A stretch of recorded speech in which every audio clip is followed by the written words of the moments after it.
Emoțiile lui Noni. Sunt trist.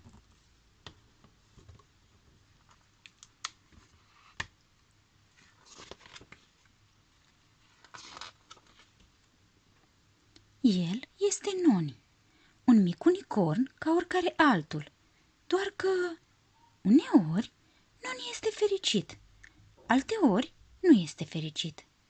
Uneori este supărat și uneori este trist, alteori este furios.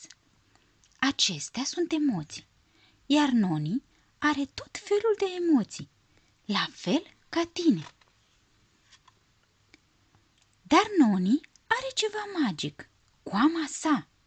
Când totul este bine, părul său este colorat în toate culorile curcubeului. În caz contrar, părul își schimbă culoarea în funcție de emoțiile sale. Atunci când este fericit, Noni are coama galbenă. Când este invidios, are coama roz.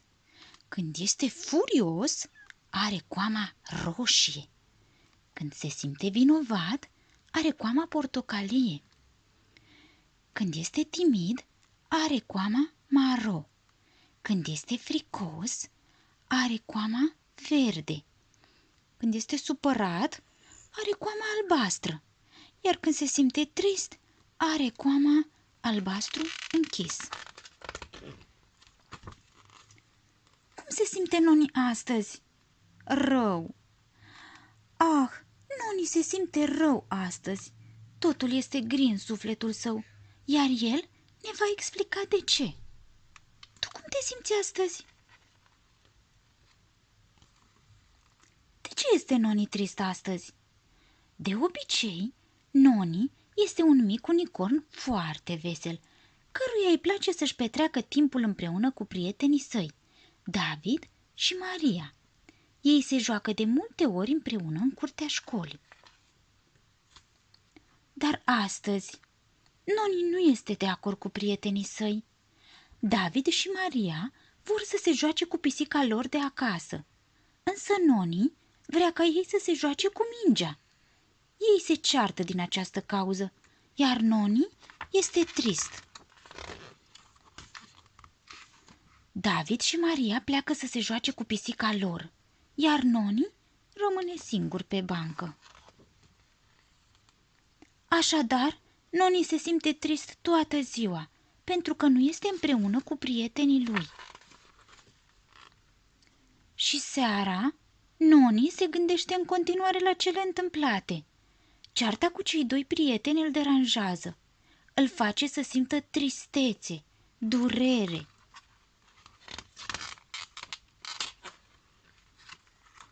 O durere mare, e ca și cum ar avea un nor întunecat în interiorul capului, un nor mare, plin de ploaie.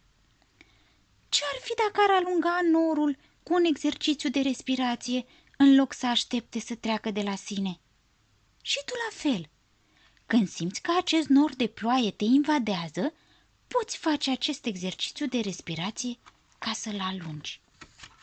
Ia să vedem care este exercițiul de respirație pentru alungarea norului de tristețe. Noni închide ochii. El își imaginează norul mare din capul său.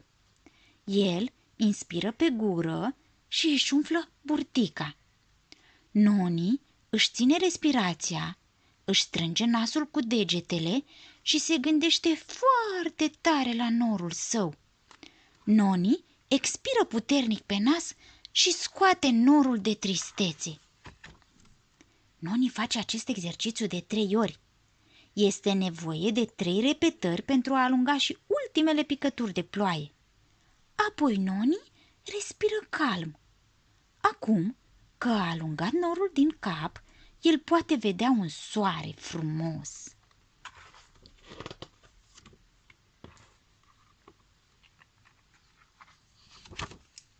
Noni se simte mult mai bine, mai ușor. El nu mai este supărat pe prietenii săi și are căpătat buna dispoziție și culorile curcubeului din păr. Dacă și tu vei înlocui norul cu soarele, te vei simți ușurat, eliberat și zâmbetul îți va reveni pe buze. Și-am încălecat pe oșa și v-am spus povestea așa.